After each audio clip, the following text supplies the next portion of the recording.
If we were standing in your physical shoes, we would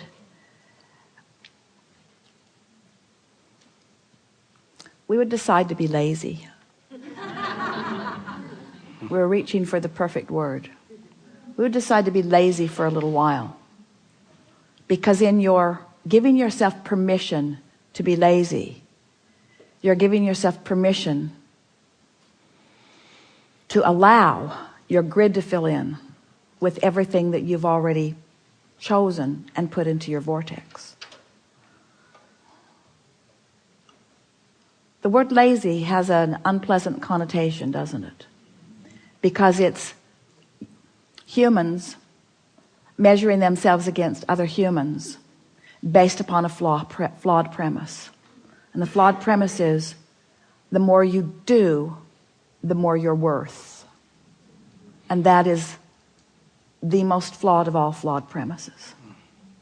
I'd like to give you the premise that is at the basis of your universe. The better you feel, the more you allow. You could not be more deserving.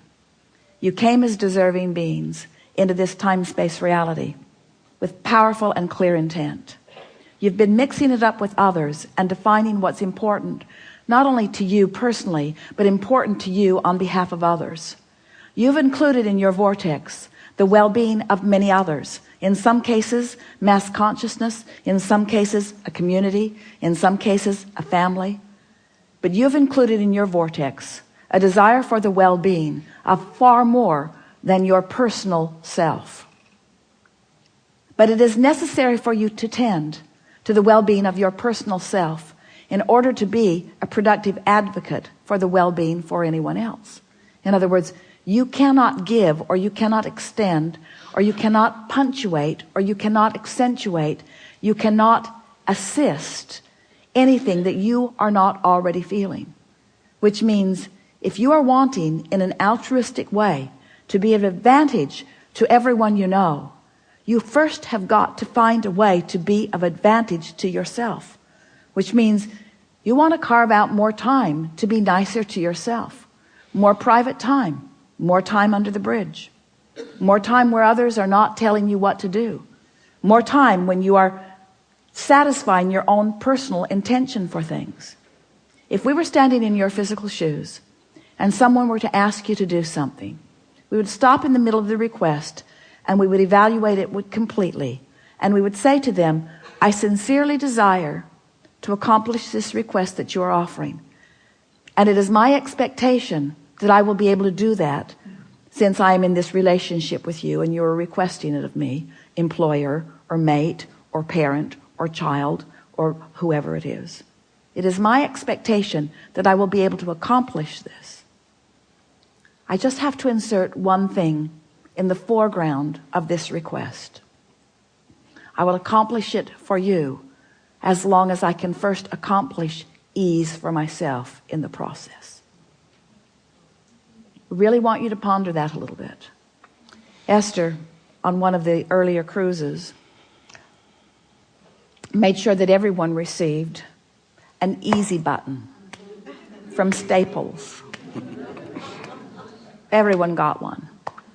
And Esther found a box of them in the attic the other day, and she spread them all around her house because she wants to amplify the ease of things, not the hardness. She wants to no longer justify the well-being that flows to her by pointing out how hard she's working in relationship to others. She wants to emphasize the well-being that's flowing to her by remembering the vibrational alignment that she is achieving. If we were standing in your physical shoes, we would do these things every day and then anything else that you have time for. We would meditate for 15 minutes every day, which means we would quiet our mind with the simple intention of allowing our cork to float.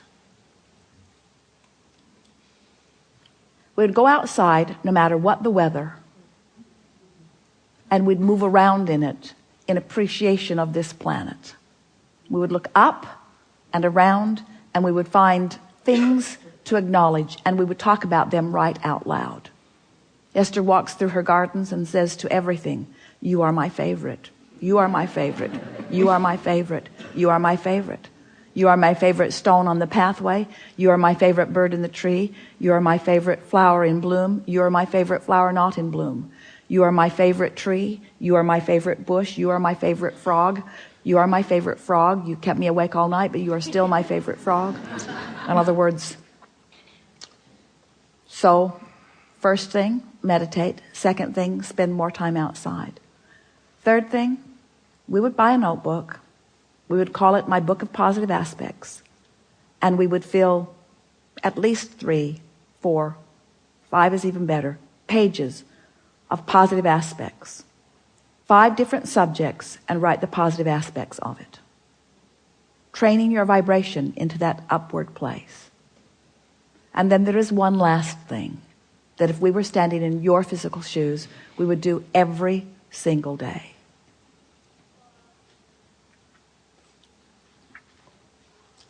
We would look upward and outward.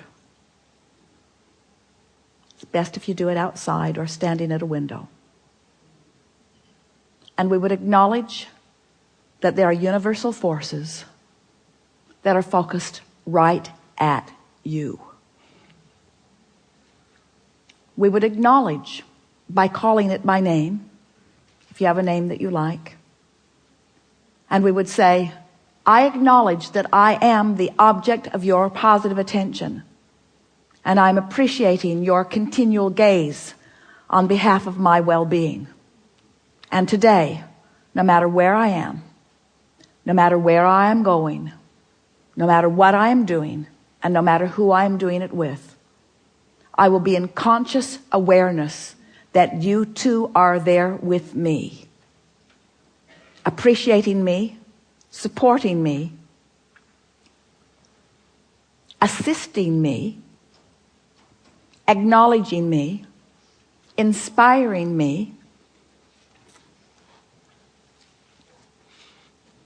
guiding me, having fun with me, acknowledging me, supporting me, assisting me, inspiring me, helping me, guiding me, aware of me, loving me, showing me, inspiring me, guiding me, helping me, uplifting me, showing me.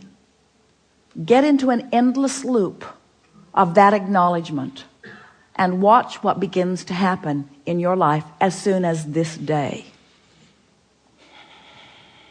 Your vortex is filled to the brim with specific requests that you have put there and that you are deserving of the realization of. And it's time for those realizations to be flooding into your experience at a rate that will astonish those who surround you. It's time for you to remember what you've put there and to bring it forward active into your today experience. We've been talking to you all day from our appreciation of who you are. But even as we express it from our powerful point of knowing, we know that you don't yet know who you are. You don't, for the most part, understand the important role you play in the expansion of all that is. We stand as the beneficiaries of all of the vortices that you have accomplished, and we revel in them. But it is our powerful desire that you now, here in your physical bodies, allow yourselves to be the recipients of the physical manifestation of those things that you have put there. Because that was the plan. You didn't say, I'll go forth and fill up a vortex full of things that I care about and deny myself of the realization of them. You said, I'll go forth and I'll experience the fullness of that, you see. And so as we visit with you here today, it is our acknowledgement that in these hours that we've been together, because of the willingness of you to listen and play with us, and because of the willingness of those to ask the questions in the way that you have, it's our knowing that your vibration is shifted to a new place.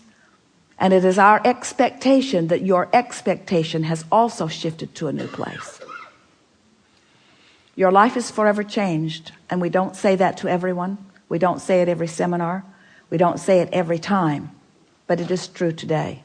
Watch for the evidence of it. There is great love here for you.